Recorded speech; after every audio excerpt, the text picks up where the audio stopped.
What's up, guys? You're listening to another episode of Selling on Amazon with Andy Isom. In this episode, we're going to talk about Black Friday strategies for 2023. And I'm going to focus specifically on strategies that you can use for Amazon that don't necessarily need a social media following. So if you don't have a social media following, that's totally fine. We can make it work for you. The first strategy that I want to talk about is called brand tailored promotions. And this is something that I think can be a great way to encourage different audiences that you may have on Amazon to go ahead and purchase your product. So to get to brand tailored promotions, I'm showing here on YouTube, but you can go to your main menu. You can go to advertising. And then there at the bottom, you'll see brand tailored promotions. And then you can click create a tailored promotion. Now you'll notice there's a whole bunch of different audiences. There's at-risk customers, brand cart abandoners, followers, high spend, potential new, promising, recent, repeat, top tier. They've actually come out with new audiences recently within the past couple of months. This feature was launched this year in 2023, and it's a really awesome feature. Just again, to explain it really quickly, when you select an audience right here, like let's say I'll select potential new customers. These are customers who have clicked on your brand, storefront, and products or added products to their cart in the last 90 days, but have not purchased from your brand in the last year. So I can create a very specific promotion to these customers, which is showing an audience size of 63,000 people. So if any of these people who have clicked on my brand or products in the last year, they're shopping on Amazon for Black Friday, and maybe they happen to be looking up my product again or browsing, I can show them a specific discount between 10% and 50%. So again, this is a really cool way to target very specific audiences and have specific discounts depending on where they fall in that audience. And so I could set this promotion day. I could set it for, this week. I could start it on Wednesday and run it till the end of the week, or I could just do Friday, Saturday. But again, this is a great way to get some Black Friday sales. Now, I think unfortunately, by the time this episode goes out, you may only be limited to launching this on Friday, Saturday, but that's great. You could run it Friday, Saturday, Sunday, Monday through Cyber Monday. And I think that's a great way to get some sales over the Black Friday weekend. The next thing I wanted to mention as far as Black Friday strategies is to do slash pricing and coupons or coupons. Just a quick recap. I call it slash pricing, but that's simply changing the list price of your product, going and editing the listing, changing the list price, leaving the sale price at what it normally is. So $39.99, for example, I'm just showing an example product right here. This is some wallpaper. You can see the list price is $39.99, but it has a slash through. So I call it slash pricing. And the Black Friday deal that's running right now is $26.10. So that's and it shows like a minus 35% discount, and they're giving them this big Black Friday deal badge. So that's something else you can do, slash pricing.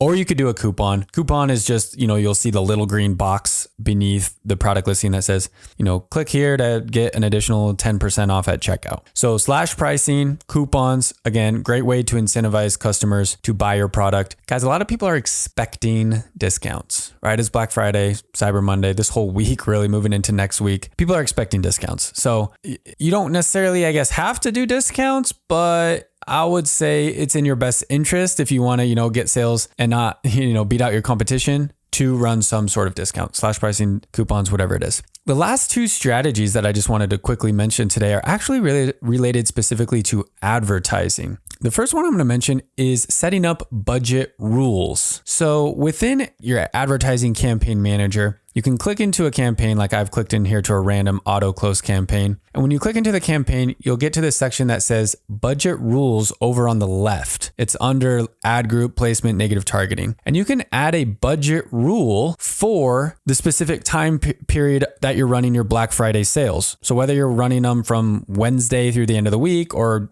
Thursday, Friday, whatever days you are doing it, you can set budget rules to say, okay, during this Black Friday event, in fact, it's actually giving me right here on screen a recommended range. It's showing November 18th through the 27th. So a lot of people are already, doing their Black Friday sales, but you can do an increase of your daily budget during that time frame. You can also choose certain hours of the day if you want. So you could say run all day or choose a start and end time for your budget rule. But this is a great way to make sure that you don't reach your daily budget in ad spend too soon. Something that we see from people in the past is they'll even have a big budget. Like let's say it's $100 a day budget, like what we have for most of our campaigns. But during Black Friday, they'll hit their $100 budget by like noon. And so then they're missing out on all those sales they could have been getting in the afternoon because they have already reached their daily budget. So by coming in here, setting a budget rule for your campaigns, You're telling Amazon, okay, during these Black Friday crazy times, go ahead and push my budget up to 200, 300, whatever you want your daily budget increase to be.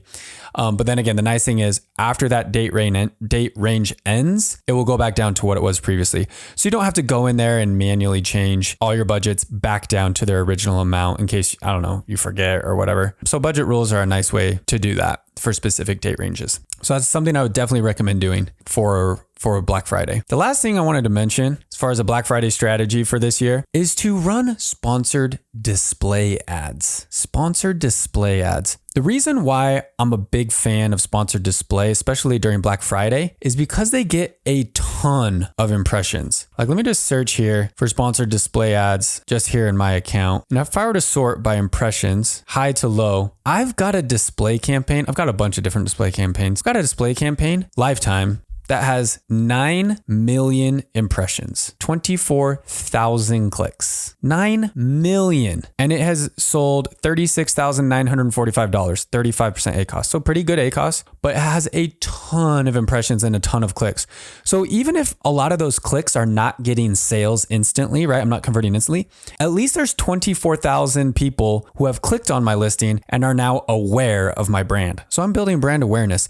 And even with the impressions, like 9 million people have seen in the search results. Maybe they didn't click, but at least they've seen it. I'm just building brand, right? I'm building brand awareness with those display campaigns. Let's actually clear this filter and let's look at just all campaigns lifetime. And I'm curious just to see what campaigns, well, I probably shouldn't do lifetime because some campaigns are just simply older. Let's go year to date. Year to date 2023, I'm going to sort by impressions. Yeah, so you can't, if you're listening, you can't see this. If you're watching on YouTube, obviously you can see this. But right here, of all my campaigns, 421 ad campaigns, the number one campaign with the most impressions is this display retargeting ad, 6.2 million impressions this year. Second place is a collection ad that has 3.4 million, almost double the impressions of the second place campaign. Then I've got another one down here. This one, it's actually 1, 2, 3, 4. The fifth most impressions of all 421 campaigns is a display audience campaign that is a seasonal skew. I only turn on this campaign, it's off right now. I only turned on this campaign for about a month. This campaign was running for 1 month and got 2.4 million impressions, and it only runs for 1 month. And the rest of these have been running for 11 months. There's another display one down here, 1.6 million. There's some keyword ones mixed in and even an automatic campaign mixed in. But that just shows you the power of display campaigns when it comes to getting impressions and clicks. Amazon can push that ad out in so many different places on Amazon that you can get a lot of reach and clicks. And again, during Black Friday, there's going to be millions of people on Amazon shopping. So the more eyeballs you can get on your listings, the better. And again, the best ad campaign to get eyeballs, to get impressions are display campaigns. So again, big fan of display campaigns for Black Friday, Cyber Monday, this time of year. So let's just do a quick recap to wrap it up here. The 4 strategies that I would strongly consider implementing for Black Friday: brand tailored promotions, right? Those are custom discounts that show to specific audiences, slash pricing and coupons, sponsored display ads, and budget rules. 4 simple things, guys. Simple things. You can get all these set up, in like an hour, honestly. So spend an hour today, get all of those promo and advertising strategies in place so you don't even have to think about it. And then, enjoy Black Friday, watch some football, eat some turkey, and hopefully watch those sales roll in. That's what I'm going to be doing today, getting everything ready for my ad campaigns, getting my promos and everything set up. And then, I'm going to eat a bunch of turkey, watch a bunch of football, and just sit back and relax and watch those sales come in. Guys, again, wrapping things up, you guys already know this, obviously. If you're listening to this episode, chances are you already have a brand of products selling on Amazon. This is the beauty of this business model. While a lot of people are taking time off, whether it's paid time off or not, we're getting paid. So we're getting paid over this break to really not have to do anything. So take the time, put in that work right now to get your brand, up, running, building, scaling, wherever you're at, I guess, in the process, so you can reap the benefits in the future and enjoy what is, again, in my opinion, one of the greatest business opportunities we've ever seen to make money online. Guys, once again, I'm Andy. You're listening to Selling on Amazon with Andy Isom. We'll see you in the next episode.